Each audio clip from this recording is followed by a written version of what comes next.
BJP party के प्रत्याशी उमेश डामोर आसपुर विधानसभा क्षेत्र के समर्थन में 84 विधायक राजकुमार रोत एवं गुजरात से पुष्पा बहन ने भारत आदिवासी पार्टी की विशाल जनसभा को संबोधित करते हुए क्या कुछ कहा, आइए सुनिए। आसपुर विधानसभा प्रत्याशी भाई उम्मीदवार उमेश जी डामोर साहब को आमंत्रित करता हूँ। आप अपने भाषण के जोरदार ताली से स्वागत करें भाई उमेश जी डामोर साहब के लिए। यही है आपकी आवाज और यही है आपकी आवाज को पहुंचाने वाले भाई उमेश जी डामोर साहब।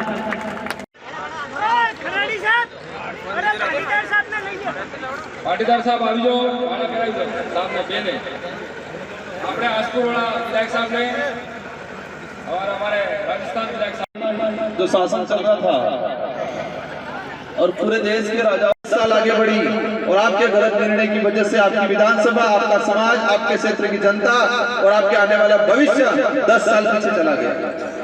इसलिए आप सबको जागरूक रहना है, एकजुट रहना है। और जितने जो कार्यकर्ता हैं, कार्यकर्ता एक बात ठान ले, वो नेता तो जिम्मेदार है, लेकिन क्या उस नेता की क्वालिटी, क्या उस नेता की योग्यता, क्या भेजना है? आप सबके अंदर एक जुनून है, एक आशा है। आप सबने 2018 के अंदर भी रात दिन मेहनत की थी और मेहनत करके उमेश भाई को अच्छे खासे वोट दिलाए थे। कुछ वोटों से उमेश भाई रह गया था और उमेश भाई कुछ वोटों से रहा।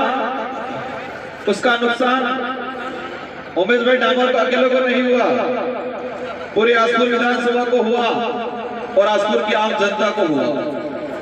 जिस तरह 84 की जनता ने मुझे जिता के भेजा और मैंने रात दिन 84 की जनता के लिए, 84 के विकास के लिए और संवैधानिक प्रावधानों के लिए रात दिन मेहनत किया और मेरे 84 की जनता के हित में मैंने रात दिन काम किया और मैं मेरे 84 के भविष्य को मैं शिक्षा के क्षेत्र के माध्यम से आगे लाया।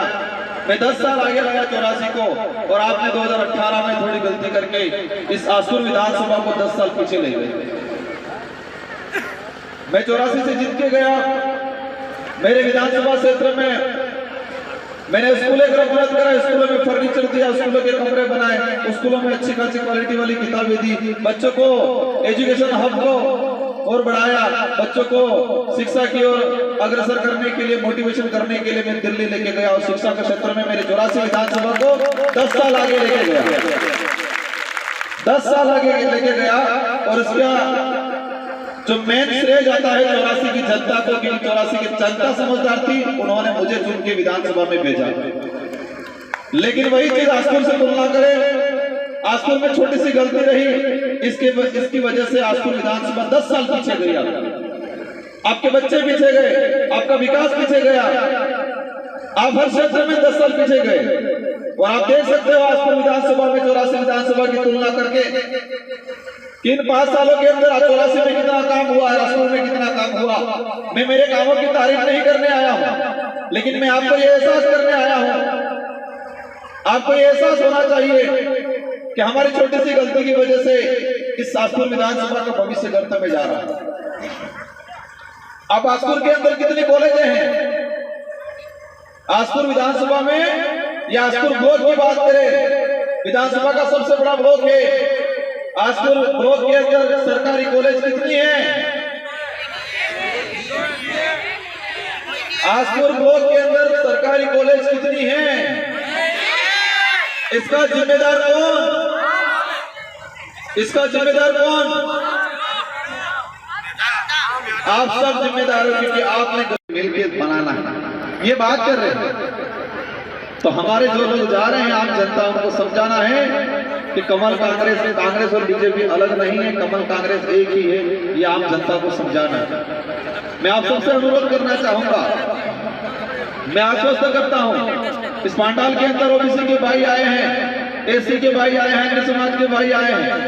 आसपुर के अंदर एक माहौल बनाया जा रहा है हमारे खिलाफ, इस विचारधारा के खिलाफ। लेकिन मैं दावे के साथ कहता हूं कि वही साथी एक बार 84 की जनता, आम जनता, कोई भी समाज से एक बार पूछ ले कि राजकुमार रोत का कार्यकाल कैसा रहा, तो हर व्यक्ति कहेगा कि राजकुमार का जो कार्यकाल रहा है वो कमल कांग्रेस के किसी नेताओं का कभी नहीं रहा है।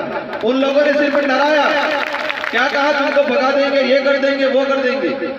मेरा उदाहरण बताऊं, मैं एक दिन जा रहा था पाटीदार समाज के लोग एकत्रित थे वहां, उन्होंने रोका, मैं रुका और एक भाई ने कहा मेरे साहब मेरी माता बीमार थी, उनको किसी योजना में करवाना था और मैं आया आधी रात को आपके घर पे और आपने मेरा फोन पे काम किया और मेरी स्थिति ऐसी थी कि मेरे जेब में 500 रुपए भी नहीं थे और आपने वो एक फोन पर करने की वजह से मेरे को 50,000 का फायदा हुआ।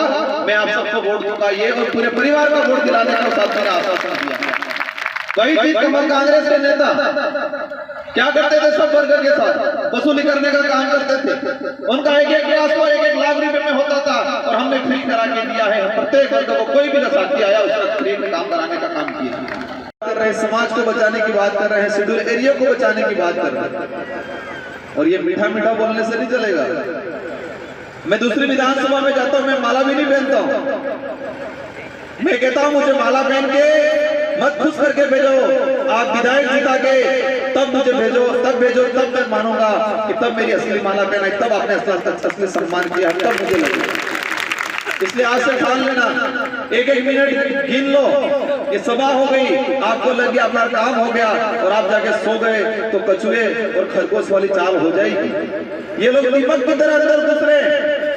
कांग्रेस और बीजेपी के पास कोई मुद्दा नहीं है, इनके पास कोई सच्ची बात नहीं है, इनके पास क्या, ये लोग दारू और पैसा बांटेंगे, झूठा प्रचार करेंगे। इसलिए आप ठान लो कि हमारे समाज को, हमारे क्षेत्र की जनता को 100, 200, 500 रुपए में बिकने देना है, 1-2 बोतल में बिकने देना है, या फिर हमारे क्षेत्र की जनता को इस वोट की कीमत को समझा के हमारे पुरखों के बलिदान देने के बाद ये जो वोट मिला है जिसका कोई मोल नहीं है और इसकी ताकत है और उस ताकत को इस बार आजमा के अच्छा शिक्षित समझदार जुझारू विधायक भेजना है या कमल कांग्रेस के गठबंधन वाला भेजना है, वो आपको तय करना है। ये वक्त आ गया है, 1-1 मिनट गिनना शुरू कर दो। आज से 1-1 मिनट में 1-1, 5-5, 2-2 वोट की गिनती कर लो और 72 घंटे का समय है। आज से सोना नहीं है, आज से जग जाना है। अपना पड़ोसी, अपना रिश्तेदार, अपना गांव, अपना कुटुंब, अपना परिवार, प्रत्येक व्यक्ति को छानो और प्रत्येक के जबान पे एक ही बात आना चाहिए, उमेश डामोर और गेडिया के निशान पे वोट देके जिताना। आधी रात को उठा के खड़ा करके पूछेंगे किसको वोट देना है तो तुरंत नींद खुलते ही आना चाहिए कि गेडिया को वोट देना है। चुनाव आयोग ने कितना बढ़िया चिन्ह दिया है हमको। अब हर खबर पर रहेगी हमारी नजर। चैनल की हर खबर को सबसे पहले पाने के लिए fast public live news channel को सब्सक्राइब करें, लाइक करें और शेयर करें। साथ ही बेल आइकन पर क्लिक करना ना भूलें।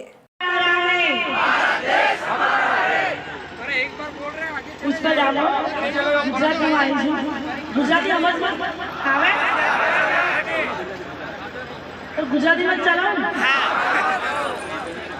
હું ગુજરાત તકલી આપણે આજકાલ વિધાનસભામાં ઉમેશજી ડામોર આપણે બધા જીતાડવા નહીં આવ્યા, એમના સમર્થનમાં હું આવી આપણા સમાજ માટે આપણા હકની લડાઈ લડી। આપણા સમાજ અત્યાર સુધી આઝાદી મળે આપણા 77 વર્ષ થઈ ગયા। પહેલા કોંગ્રેસ આવી, પછી બીજેપી આવી। આપણા પ્રોગ્રામ તળાવ પર આવ્યો, તળાવ જેવું હતું કે તો બીજેપી તો હવે કમળ ચોવું ખીલવાનું। આ તળાવ બધા મુકત જબ પાણી આવી તો કમળ ખીલે ને, પાણી તો તકલીફ આપે।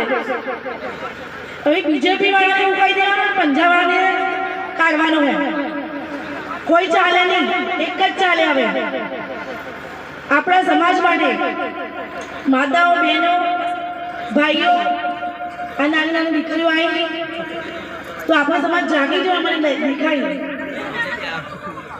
આસપુરમાંથી ઘણા અમદાવાદ આવે, ગુજરાત ઘણા બધા રોજગાર આવા ગુજરાત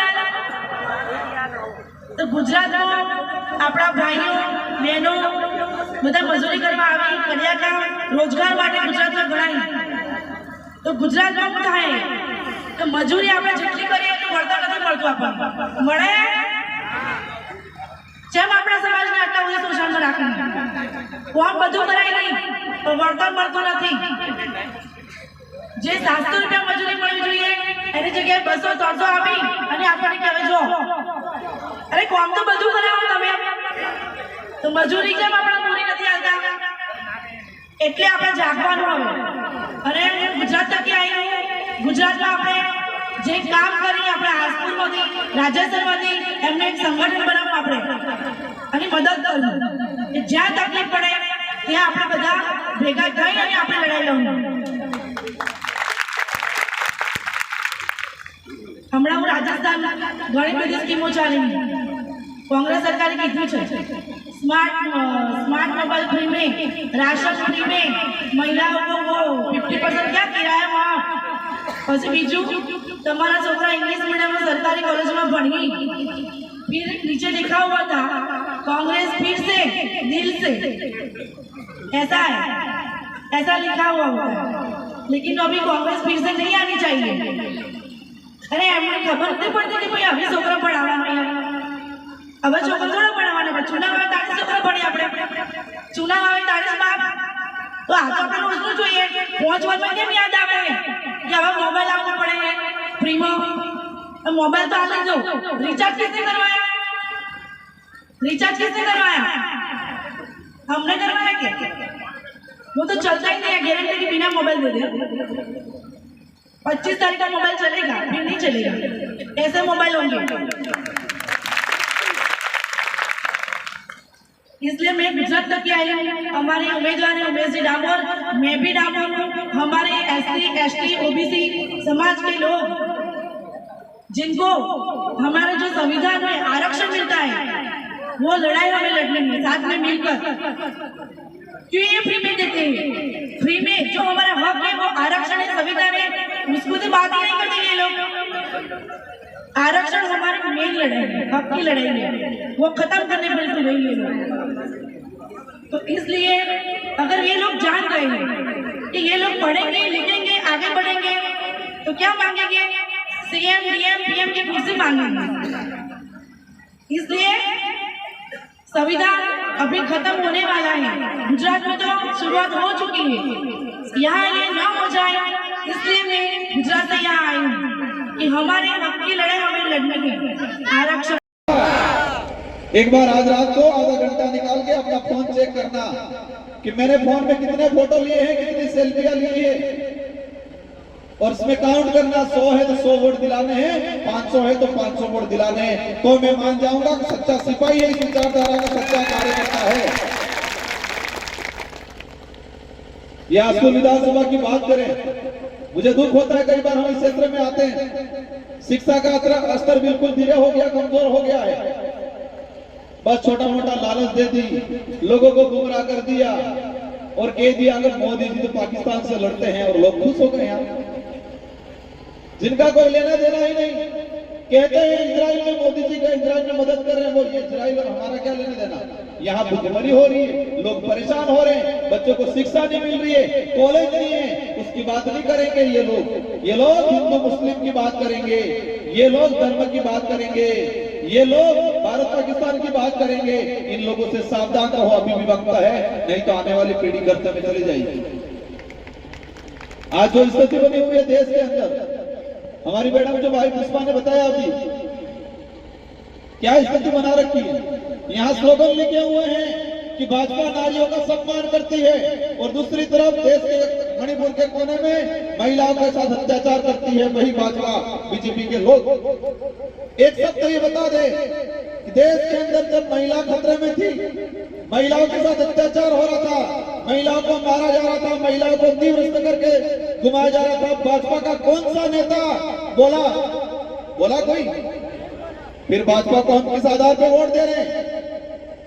हम तो नहीं दे रहे हैं, आप भी नहीं दे रहे हो, लेकिन अपना पड़ोसी है, अपना रिश्तेदार है, अपना मिलने वाला है, उससे सवाल करो कि तुम भाजपा की झंडी लेके घूम रहे हो, लेकिन ये बताओ कि भाजपा ने इस क्षेत्र के लिए, समाज के लिए और देश के लिए क्या भला काम किया. पूछना पड़ेगा कि नहीं पूछना पड़ेगा? ये वोट आसानी से नहीं मिला है, ये वोट का जो अधिकार मिला है वो तुमको वोट देने का, वो आसानी से नहीं मिला है. इस देश को आजाद कराने के लिए लाखों लोगों ने कुर्बानियां दी है, कई लोग मारे गए, उनकी वजह से हमको वोट का अधिकार मिला है. और हमारा वोट किसी कोई कुटली में, कोई नमकीन में, कोई पिड़ खुसरे में दे रहे हैं हम लोग. लाखों लोगों की कुर्बानियों के बाद ये देश आजाद हुआ, और देश आजाद हुआ और भीमराव अम्बेडकर के जैसे लोग रहे, और उन्होंने इस देश के प्रत्येक नागरिक को जो 18 साल की उम्र कर लेता है उसको इस देश की चाबी देने का काम किया है, और वो चाबी है वोट आपके पास है। लेकिन उस चाबी की ताकत को भूल गए हम लोग। लेकिन मुझे उम्मीद है कि आसपुर विधानसभा की जनता ये चाबी इस बार ऐसी लगाएगी कि कमल कांग्रेस के ताले हमेशा के लिए बंद हो जाएंगे, ऐसी लगाएगी। आज से ठान लेना है आपके अंदर। हमारे पूर्ववक्ता बोल के गए, मैं भी सुनता हूँ फील्ड में कहते हैं कि आने एमएलए कैसे की दूं, अरे कमल कांग्रेस से कैसे की दूं। कमल कांग्रेस के प्रति आपके मन में जो गुस्सा है वो गुस्सा कहां निकालना है? वो गुस्सा चाबी लगाने में निकालना है। क्या करना है? चाबी लगाने में। और वोटिंग के दिन 25 तारीख के दिन हमें वोट देना है, वोट दिलाना है। हमारे रिश्तेदारी, काका बाबा, पड़ोसी, हर किसी को कहना है कि देश को बचाना है,